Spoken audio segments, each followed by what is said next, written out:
That will be introduction to chemistry. इस chapter में जो हम लोग इंट्रोडक्टरी टर्म्स हैं, जो कई चीज़ें हैं जो हम लोग कई बार यूज़ करेंगे, उनको हम लोग पढ़ेंगे। तो सबसे पहले अगर बोला जाए what is the definition of chemistry, अगर तुमसे पूछे केमिस्ट्री क्या है, तो तुम लोग केमिस्ट्री पढ़ते आ रहे हो, 9-10 से पढ़ते आ रहे हो, क्या है केमिस्ट्री।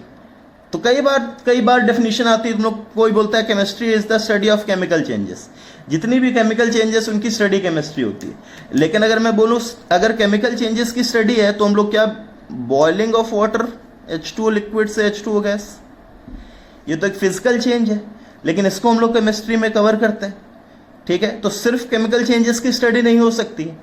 नेक्स्ट आता है chemistry is the study of chemicals, ना ऐसा भी नहीं है। सिर्फ केमिकल्स के लिए हम लोग थर्मोडायनेमिक्स पढ़ेंगे आगे जाके, एक चैप्टर थर्मोडायनेमिक्स एनर्जी चेंजेस पे होगा, डिफरेंट एनर्जी चेंजेस जो प्रोसेस में होते हैं उनको कवर करेगा। तो अगर मैं एक होलसम डेफिनेशन ऑफ केमिस्ट्री लिखूं तो क्या होगा, chemistry is the study of composition comma structure comma properties of matter. Matter में सब कवर हो गया, ठीक है, सॉलिड लिक्विड गैस तुम्हारे सारे कवर हो गए। तो it is the study of composition comma structure comma properties of matter and their transformation. जितने भी उनकी structure wise, properties wise, composition wise उनकी जो डिफरेंट स्टडी है, या उनके ट्रांसफॉर्मेशन में, जैसे H2O का हमने स्टडी किया, H2O का हमने कंपोजिशन स्टडी करेंगे कि कितना मास होता है, कितना डेंसिटी होती है, क्या होता है। स्ट्रक्चर स्टडी करेंगे कि कैसा स्ट्रक्चर बनता है इसका आइस का। प्रॉपर्टी स्टडी करेंगे, अब इसका इंटरकन्वर्जन स्टडी करेंगे। H2O जब हीट किया गया तो गैस में गया, H2O को जब हमने ब्रेक किया तो H2+O2 में गया। तो जितने भी इसकी कंपोजिशन, स्ट्रक्चर, प्रॉपर्टीज एक मैटर की और उसका डिफरेंट अदर सब्सटेंसेस में transformation, that will be studied in chemistry. Clear है। तो अब मैटर की बात आई रखी है, तो मैटर को हम लोग, ये तुमने देख भी रखा हो, ब्रॉडली क्लासिफाई कर, देखो ब्रॉडली किसमें क्लासिफाई करते हैं, सॉलिड्स, लिक्विड्स एंड गैसेस। इसके अलावा भी होता है बोस, आइंस्टाइन, कंडेंसेट भी होता है, ठीक है, तुम्हारा प्लाज्मा भी था, लेकिन वो बेसिकली हमें अभी ध्यान नहीं देना है। जो ब्रॉड क्लासिफिकेशन है सॉलिड्स, लिक्विड्स और गैसेस, ये अगर ध्यान दें तो सबसे पहले अगर मैं बोलूं इंटरमोलिकुलर फोर्सेस, तो इंटरमोलिकुलर फोर्सेस सबसे ज्यादा किस में होते हैं, सॉलिड्स में, लिक्विड्स में मॉडरेट और गैसेस में लीस्ट। ठीक है, इसी बेसिस में बोलूं अगर मैं इंटरमोलिकुलर स्पेस, तो अगर मैंने बोल रखा है कि सॉलिड्स में इंटरमोलिकुलर फोर्सेस हाईएस्ट हैं, तो मैं क्या बोलूंगा, दो मॉलिक्यूल के बीच में फोर्सेस हाईएस्ट, और फोर्सेस अगर हाईएस्ट हैं तो दो मॉलिक्यूल्स पास रहेंगे, और दो मॉलिक्यूल्स अगर पास रहेंगे तो इनके बीच में स्पेस क्या होगा, लीस्ट, लिक्विड्स में मॉडरेट और गैसेस में हाईएस्ट। क्लियर है कि नहीं क्लियर है, आया समझ में। नेक्स्ट ध्यान दो, टेंडेंसी टू फ्लो।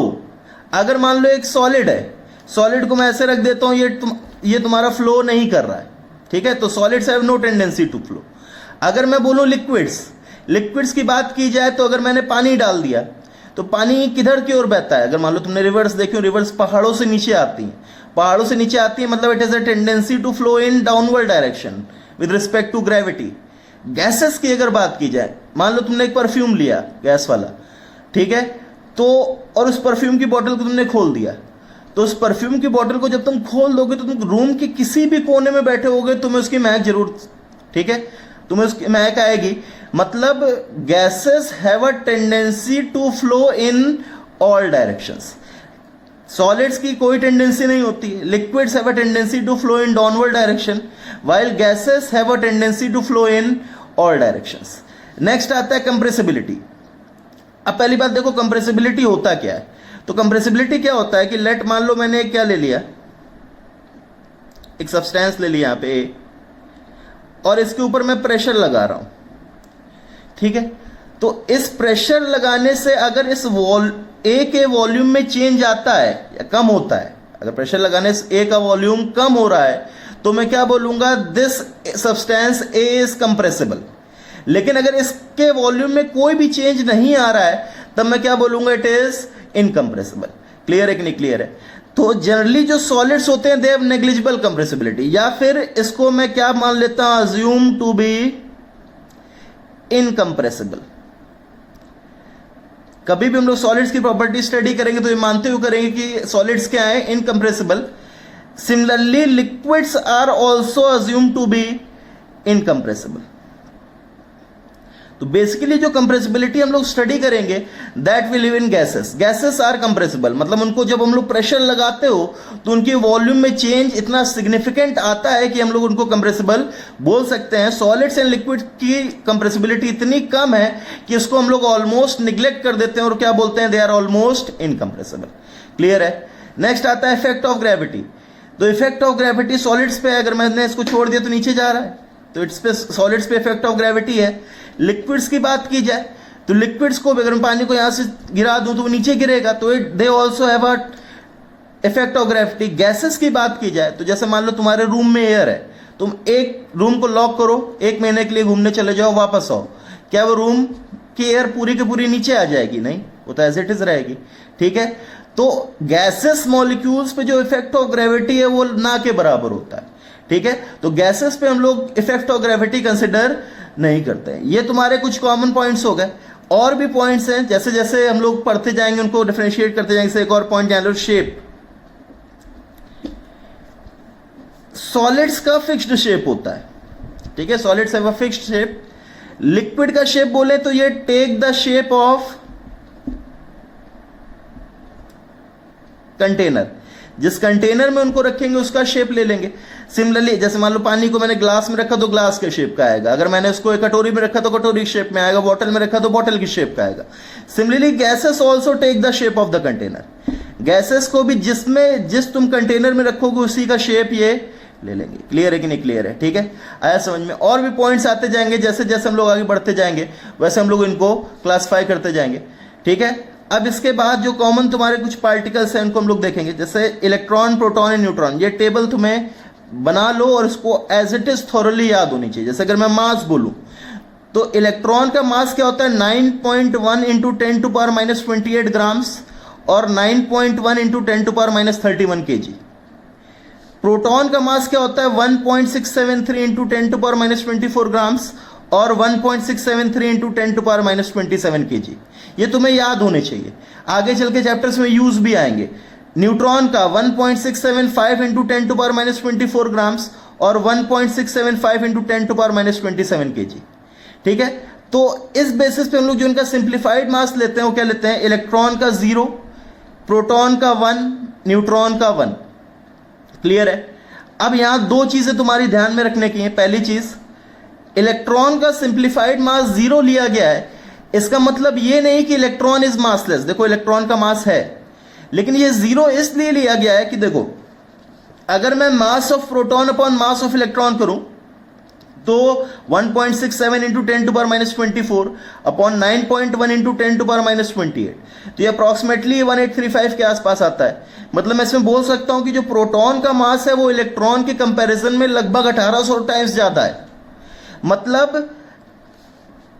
प्रोटॉन के कंपेयर में अगर मैं इलेक्ट्रॉन का मास बोलूं तो ये ना के बराबर है। इसीलिए जब हमने प्रोटॉन का मास 1 रखा तो इलेक्ट्रॉन का मास क्या कर दिया, निग्लेक्ट कर दिया। अब निग्लेक्ट करने का मतलब ये नहीं कि electron becomes massless. It's simplified mass of electron is 0। This does not means that electron is massless. ये सिर्फ इसलिए किया गया है because mass of electron is very less as compared to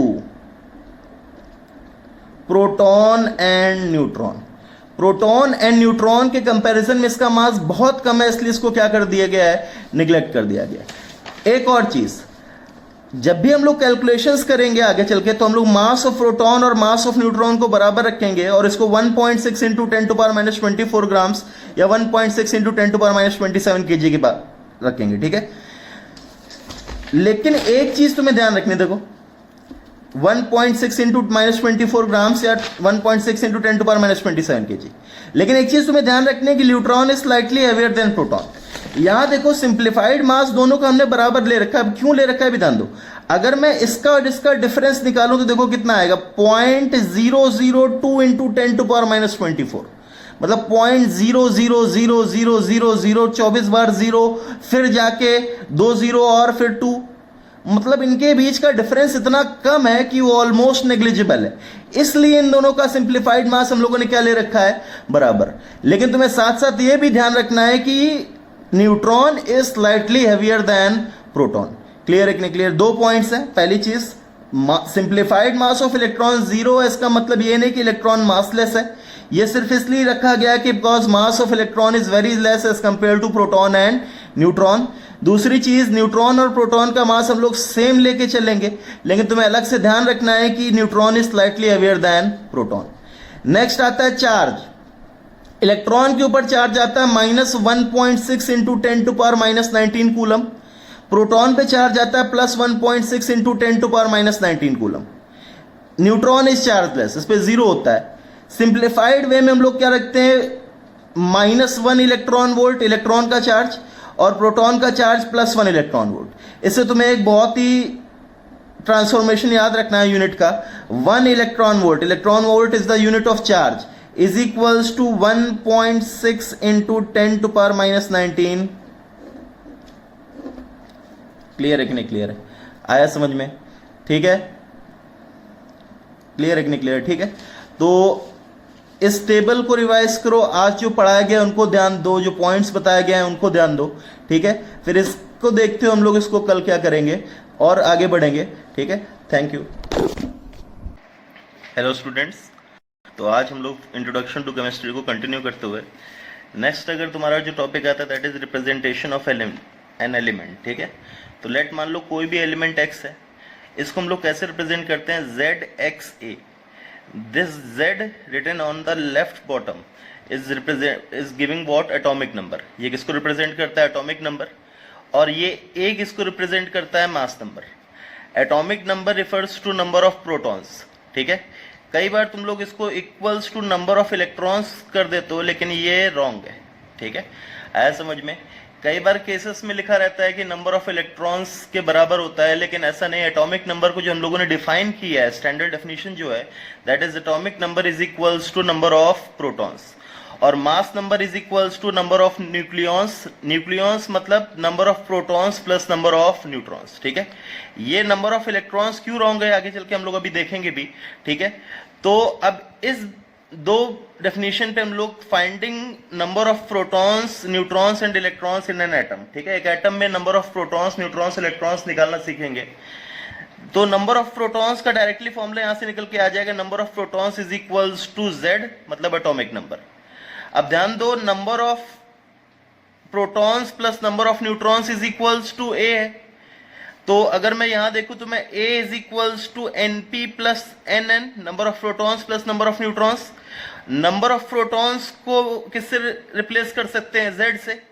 तो अगर नंबर ऑफ प्रोटॉन्स को मैंने Z से रिप्लेस किया तो मेरा नंबर ऑफ न्यूट्रॉन्स का फॉर्मूला क्या आ जाएगा, A माइनस Z। ठीक है, आया समझ में? और नंबर ऑफ इलेक्ट्रॉन्स का फॉर्मूला क्या आएगा, Z माइनस चार्ज।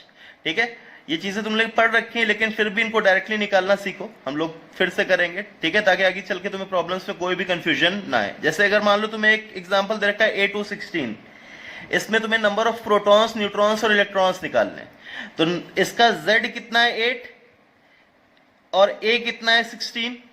तो number of protons is equals to Z हम लोगों ने फॉर्मूला देख रखा है, तो नंबर ऑफ प्रोटॉन्स कितने आ जाएंगे 8। नंबर ऑफ न्यूट्रॉन्स का फॉर्मूला क्या है, A माइनस Z, तो नंबर ऑफ न्यूट्रॉन्स कितने आ जाएंगे 16 माइनस 8, मतलब कितना आया 8। ठीक है, और नंबर ऑफ इलेक्ट्रॉन्स का फॉर्मूला Z माइनस चार्ज, तो Z कितना था 8 और इस पे कोई भी चार्ज नहीं आ रहा, ये न्यूट्रल है, तो Z माइनस चार्ज मतलब 8 माइनस 0 कितना आ जाएगा 8। क्लियर है कि नहीं क्लियर है? नेक्स्ट एग्जांपल ध्यान दो, 11 Na23 प्लस।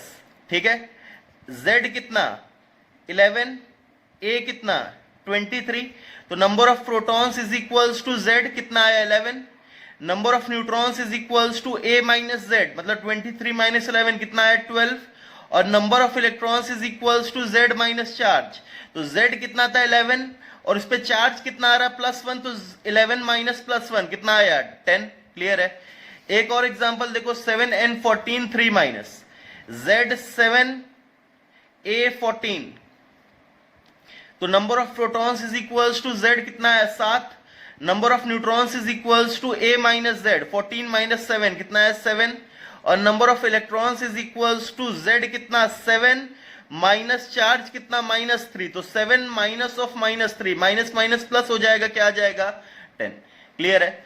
ये कुछ 4 एग्जांपल्स खुद से करो, कभी भी तुम्हारा क्वेश्चन आए तो उस टाइम वीडियो पॉज कर लो, ठीक है, क्वेश्चंस कर लो, फिर उसके बाद वीडियो रिज्यूम करो, ठीक है।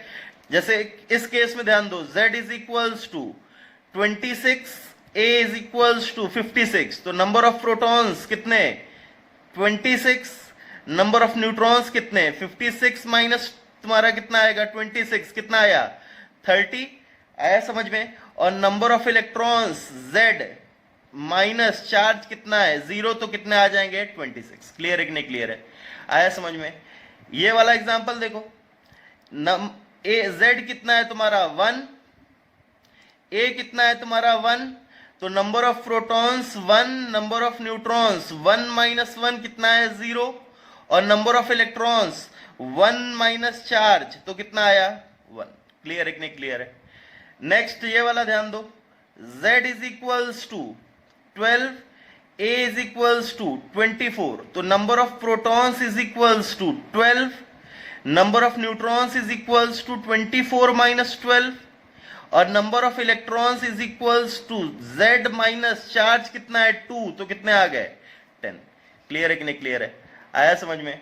नेक्स्ट इसमें z is equals to 17, a is equals to 35, number of protons is equals to 17, number of neutrons is equals to 35 minus 17, कितना आया 18, और number of electrons is equals to z minus charge कितना है -1, कितना आ गया 18। Clear है कि नहीं क्लियर है? ठीक है, ये एग्जांपल्स एक बार चेक कर लो। फिर ये नेक्स्ट एग्जांपल लिखो, an element x has number of neutrons is equals to twice of number of protons, full stop, if it exists as a dipositive ion and mass number is 27, find number of protons, neutrons and electrons। Video pause करो, इस example को attempt करो, और attempt हो जाए तो video फिर से रिज्यूम कर लेना, ठीक है। तो इसमें तुम्हें क्या दे रखा है, देखो कंडीशन तुम्हें गिवन है, number of neutrons is equals to twice number of protons. Let मान लिया नंबर ऑफ प्रोटॉन्स मेरे कितने x, ठीक है, तो नंबर ऑफ प्रोटॉन्स x है, तो नंबर ऑफ न्यूट्रॉन्स क्या हो जाएंगे 2x। ठीक है, आया समझ में। अब तुम्हें गिवन है इसका मास नंबर 27 है, तो मैं बोल सकता हूं 27 is equals to number of protons plus number of neutrons, मतलब x प्लस 2x। तो यहां से तुम 3x इज इक्वल्स टू 27 आएगा, x की वैल्यू क्या आ जाएगी 9। तो नंबर ऑफ प्रोटॉन्स कितने आ गए 9, नंबर ऑफ न्यूट्रॉन्स कितने आ गए 2x, मतलब कितना आ गया 18। अब तुम्हें नंबर ऑफ इलेक्ट्रॉन्स निकालने, number of electrons is equals to z minus charge. अगर नंबर ऑफ प्रोटॉन्स 9 है तो z भी 9 है। क्लियर है, आया समझ में। तो मैं क्या लिख सकता हूं 9 माइनस तुम्हें क्या दे रखा है डाई पॉजिटिव आयन, तो चार्ज क्या होगा 2, तो नंबर ऑफ इलेक्ट्रॉन्स कितने आ गए 7। क्लियर है कि नहीं क्लियर है? ठीक है, नेक्स्ट क्वेश्चन लिखो, an element x contains neutrons 25% more than that of protons, if a is equals to mass number is equals to 36, find z। Video pause करो, इसको अटेम्प्ट करो, और उसके बाद फिर सोल्यूशन देखो। तुम्हें क्या बोला गया है, लेट मान लो number of protons is equals to x, तो नंबर ऑफ न्यूट्रॉन्स क्या आ जाएंगे x plus 25/100 into x, 25% more than that of protons, मतलब तुम्हारा क्या आ जाएगा 125/100 इंटू x। क्लियर है कि नहीं क्लियर है? आया समझ में। तुम्हें क्या गिवन है, a is equals to 36, this is equals to number of protons plus number of neutrons, मतलब क्या आ जाएगा 36 is equals to x plus 125/100 into x। तो यहां से तुम्हारा 36 is equals to 225/100 into x। ठीक है, x कैलकुलेट करोगे तो क्या आ जाएगा 36 इंटू 100 डिवाइडेड बाय 225। ठीक है, इसको कैलकुलेट किया तो तुम्हारा कितना आया 16। ठीक है, आया समझ में। तो 16 अगर तुम्हारा आ रहा है तो x की वैल्यू 16 आ गई, तो मैं बोल सकता हूं number of protons is equals to x is equals to 16 और number of protons is equals to z, मतलब तुम्हारा z क्या आ जाएगा 16। क्लियर है कि नहीं क्लियर है? ठीक है क्लियर है। नेक्स्ट हम लोग देखेंगे atomic mass unit. Next topic is atomic mass unit. ठीक है, तो अब देखो सबसे पहले इसका एक ब्रीफ इंट्रोडक्शन लो। जैसे मान लो मैंने बोल दिया A216 है, अब मुझे इस एटम का मास निकालना है। तो मैंने देखा इसमें नंबर ऑफ प्रोटॉन्स 8 है, नंबर ऑफ न्यूट्रॉन्स भी 8 है। तो अगर मैं मास ऑफ A216 लिखूंगा तो दिस इज इक्वल्स टू, देखो mass of A216 is equals to roughly mass of protons plus mass of neutrons। क्योंकि हम लोग इलेक्ट्रॉन का मास निगलेक्ट कर रहे हैं, फिर से वही चीज हमने पिछली बार सीखा था कि इलेक्ट्रॉन का मास प्रोटॉन एंड न्यूट्रॉन के कंपैरिजन में बहुत कम है। तो मैं इसको लिख सकता हूं 16 इंटू 1.6 इंटू 10⁻24। क्यों, हमने पिछली बार ये भी एक चीज देखी थी, कैलकुलेशंस में मास ऑफ प्रोटॉन और मास ऑफ न्यूट्रॉन सेम रखेंगे, कितना 1.6 इंटू 10⁻24। ठीक है, तो मास ऑफ A216 में निकाला कितना है 16 इंटू 1.6 इंटू 10⁻24। अब ये जो वैल्यू आ रही है इसको जब हम लोग कैलकुलेशंस में यूज करेंगे तो बहुत ही कॉम्प्लेक्स कैलकुलेशंस आएंगी। आया समझ में? ठीक है, तो इन कैलकुलेशंस को कॉम्प्लेक्स ना करते हुए इजी बनाने के लिए हम लोगों ने एक नया सिस्टम ऑफ यूनिट डिराइव की, AMU। ठीक है, तो बेसिकली इसका प्रिंसिपल क्या है, measuring the mass of microscopic particles in gram and kilogram and using them in calculations is complex, hence a new unit is derived, कौन सी, 1 AMU। AMU is the unit of mass where 1 AMU is equals to 1.6 into 10⁻24 grams और 1.6 into 10⁻27 kg। ये values ध्यान दो, ये जो AMU 1 AMU के लिया गया, this is approximately equal to mass of proton और मास ऑफ न्यूट्रॉन। एक प्रोटॉन का मास या एक न्यूट्रॉन के मास के बराबर हमने क्या लिया, 1 AMU। तो अगर मैं देखूंगा मास ऑफ A216 अब मुझे लिखना है, तो मैं इसको 16 इंटू 1.6 इंटू 10⁻24 की जगह मैं क्या लिख सकता हूं, 16 AMU। ठीक है, तो अब कैलकुलेशंस देखो कैसे करोगे। जैसे अगर मान लो तुम्हें गिवन है 11Na23, तुम्हें इसका मास नंबर पता है कितना है, 23 है। तो mass number is equals to number of protons plus number of neutrons, और तुम्हें पूछा गया इसका एटॉमिक मास क्या है, तो atomic mass is equals to तुम्हारा मैग्नीट्यूड क्या आएगा बराबर मास नंबर, तुम्हारा मैग्नीट्यूड क्या आएगा बराबर मास नंबर, और इसकी बस एक यूनिट आ जाएगी क्या, AMU। ठीक है, तो अगर तुम्हें किसी भी एटम का मास एटॉमिक मास लिखना है तो उसका मैग्नीट्यूड बराबर इट्स मास नंबर, बस आगे की यूनिट लग के चली आएगी क्या, AMU। क्लियर है कि नहीं क्लियर है? आया समझ में? ठीक है, तो ये तुम्हारा AMU एटॉमिक मास कैसे लिखोगे वो तरीका जो हम लोगों ने जनरली देखा। अब एक स्टैंडर्ड डेफिनेशन लिख लो, अगर मान लो तुम्हें बोर्ड्स में डेफिनेशन लिखने का आती है तो तुम्हें स्टैंडर्ड डेफिनेशन याद होनी चाहिए। ठीक है, तो एटॉमिक मास को हमने स्टैंडर्डली किसके डिफाइन किया है, atomic mass unit is the defined as the mass of 1/12 part of C12 atom. ठीक है, आया समझ में? जो एटॉमिक मास यूनिट डिफाइन की गई that is defined on a scale, वो स्केल हम लोगों ने क्या ले रखी है, ये 1/12 part of C12 atom. Clear है कि नहीं क्लियर है? आया समझ में? ठीक है, next representation, it is represented as AMU और म्यू और DA, this short form for dalton. इन तीनों में से कोई भी दिया है, 1 AMU is equals to 1 mu is equals to 1 DA या 1 डाल्टन, तीनों में से कोई भी रिप्रेजेंटेशन दिया है, किसका रिप्रेजेंटेशन है, एटॉमिक मास यूनिट का। क्लियर है कि नहीं क्लियर है? ठीक है, नेक्स्ट आता है एटॉमिक मास। अभी हम लोग ने देखा भी एटॉमिक मास को अगर मुझे डिफाइन करना है, देखो इसके नाम में इसकी डेफिनेशन है, एटॉमिक मास मतलब मास ऑफ एन एटम। ठीक है, it is defined as the mass of an atom, बस इसको हम लोग रिप्रेजेंट किस में करेंगे, AMU में। ग्राम्स एंड किलोग्राम्स क्यों नहीं कर रहे, अभी हम लोगों ने सीखा कि ग्राम्स और किलोग्राम्स में इसको जब रिप्रेजेंट करोगे तो ये कैलकुलेशंस बहुत ही कॉम्प्लेक्स आएंगी। तो atomic mass is defined as mass of an atom represented in AMU। जैसे A216 अभी हम लोगों ने देखा, इसका मास नंबर 16, तो इसका एटॉमिक मास क्या आ जाएगा, मैग्नीट्यूड बराबर मास नंबर, बस आगे की यूनिट क्या आ जाएगी, AMU। ये चीज ध्यान रखना कि इसको 16 AMU निकालते वक्त हम लोग ने क्या ले रखा है, mass of electron is neglected. क्यों निग्लेक्ट किया? Because mass of electron is very less as compare to mass of proton and mass of neutrons. Clear है कि नहीं क्लियर है? आया समझ में? ठीक है। अब देखो जैसे मास ऑफ 8 और 16 2 माइनस तुम्हें निकालना है, तो देखो मास नंबर कितना 16, तो मास नंबर अगर 16 है तो एटॉमिक मास क्या आ जाएगा 16 AMU। अच्छा देखो एक और चीज दे, 8 और 16 और 8 और 16 2 माइनस का ध्यान दो। 8 और 16 का भी 16 AMU आ रहा है और 8 और 16 2 माइनस की भी 16 AMU आ रहा है। ऐसा इन दोनों का एटॉमिक मास सेम क्यों आ रहा है? देखो इन दोनों में अगर ध्यान दे तो देखो 8 और 16 में number of protons 8, number of neutrons 8, number of electrons 8। 8 और 16 2 माइनस में number of protons 8, number of neutrons 8, number of electrons कितने 10। ठीक है, इनको अभी निकाल के देख लेना। दोनों में नंबर ऑफ प्रोटॉन्स सेम है, नंबर ऑफ न्यूट्रॉन्स सेम है, चेंज क्या कर रहा है नंबर ऑफ इलेक्ट्रॉन्स।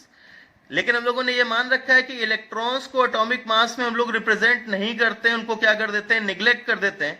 इसलिए इसमें नंबर ऑफ इलेक्ट्रॉन्स चेंज हुए, लेकिन उसकी वजह से एटॉमिक मास पे कोई भी फर्क नहीं आया, बिकॉज नंबर ऑफ या मास of electron is neglected in calculation of atomic mass. Clear है कि नहीं क्लियर है?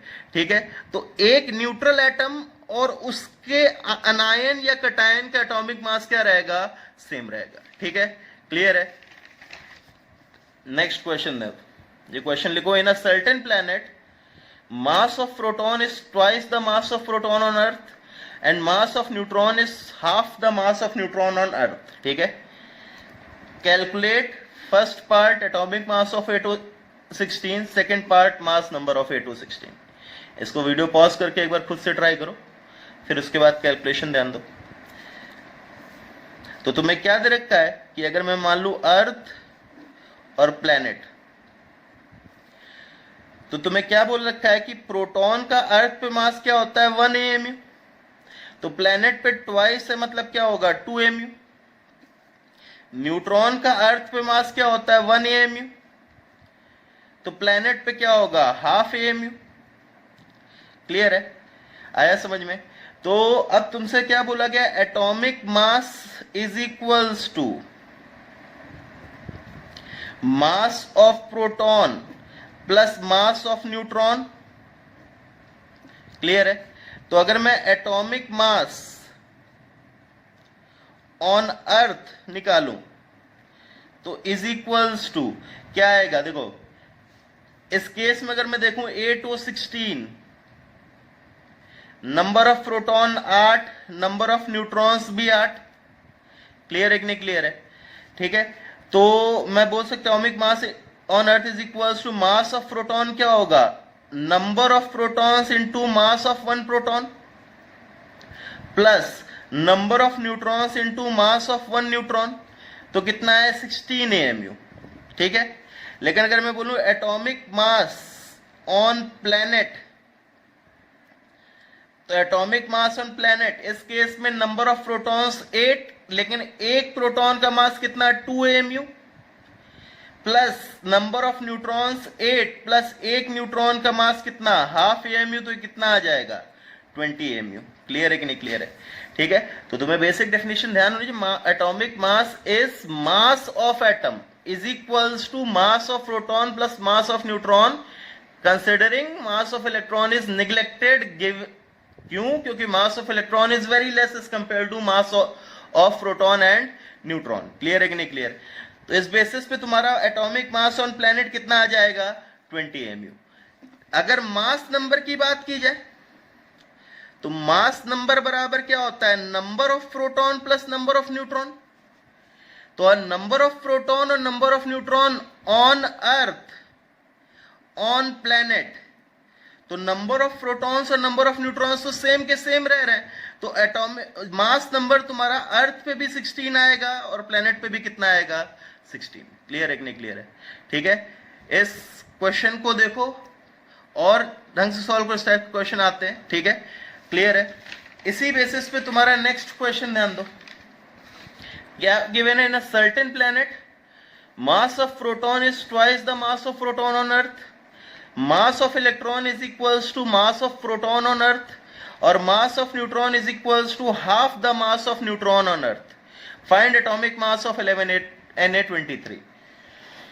वीडियो पॉज करो, इसका निकालो एक बार, फिर मैच करो।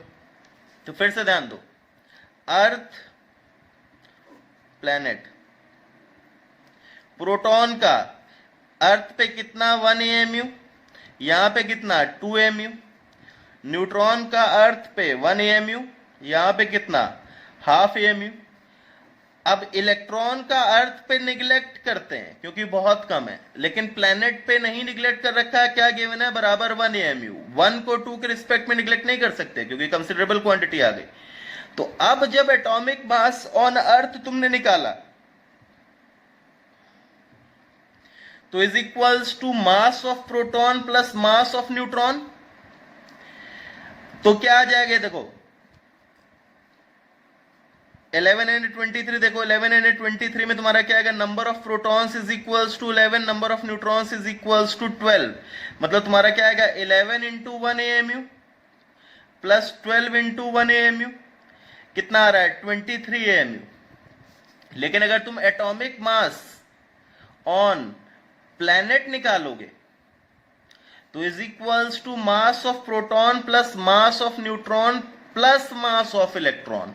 इस केस में तुम इलेक्ट्रॉन का मास निगलेक्ट नहीं कर सकते क्योंकि देखो एटॉमिक मास क्या है, मास ऑफ एटम। अब एक एटम के अंदर तुम्हारा इलेक्ट्रॉन भी आता है। इस केस में हम लोगों ने इलेक्ट्रॉन के मास को निगलेक्ट कर दिया था क्योंकि mass of electron is very less as compare to proton and neutron. लेकिन यहां निगलेक्ट नहीं कर सकते क्योंकि यहां कंसिडरेबल क्वांटिटी है। तो अब इस केस में देखो नंबर ऑफ इलेक्ट्रॉन्स कितने आ रहे हैं 11, तो हमें निकालोगे तो कितना आ गया 11 into 2 AMU plus 12 into half AMU plus 11 into 1 AMU। तो ये कितना आएगा तुम्हारा 22 प्लस 6 प्लस 11, मतलब कितना आएगा 39 AMU। ठीक है, आया समझ में, क्लियर है, चीजें एकदम क्लियर होनी चाहिए। Atomic mass on earth, atomic mass मतलब मास ऑफ एटम बराबर मास of proton plus mass of neutron इसलिए लिखते हैं क्योंकि मास ऑफ इलेक्ट्रॉन बहुत कम होता है as compare to proton and neutron, और इसको निगलेक्ट कर दिया। लेकिन अगर मान लो कोई क्वेश्चन आ गया जिसमें मास ऑफ इलेक्ट्रॉन कंसिडरेबल है तो फिर अब इसको निगलेक्ट नहीं कर सकते, इसको लेके तुम्हें क्या निकालना पड़ेगा, उसका एटॉमिक मास। अब जैसे 11Na23 प्लस देखो, इसका तुम्हें निकालना है, ठीक है, करके देखो। Atomic mass on earth mass of proton plus mass of neutron plus mass of electron, लेकिन इलेक्ट्रॉन का निगलेक्टेड, तो ये क्या आएगा 11 into 1 AMU plus 12 into 1 AMU, मतलब 23 AMU। ठीक है, आया समझ में, क्लियर है। अभी जो हम लोग चीज बताए, आयन का मास और न्यूट्रल एटम का मास सेम आएगा, देखो 23 AMU। जब इलेक्ट्रॉन का मास हम लोगों ने क्या कर रखा है, निगलेक्ट। लेकिन अगर मैं एटॉमिक मास ऑन प्लैनेट बोलूं तो ये क्या आएगा, देखो 11 into 1 AMU plus 11 into 2 AMU plus 12 into half AMU plus 11 into इसमें नंबर ऑफ इलेक्ट्रॉन्स कितने आएंगे, number of electrons is equals to कितना आएगा 10, तो 10 इंटू 1 AMU मतलब कितना आ जाएगा 38 AMU। इस केस में आयन का और न्यूट्रल एटम का मास सेम नहीं आ रहा है क्योंकि हमने इसमें क्या भी कंसिडर कर रखा है, इलेक्ट्रॉन का मास। क्लियर है कि नहीं क्लियर है, ठीक है।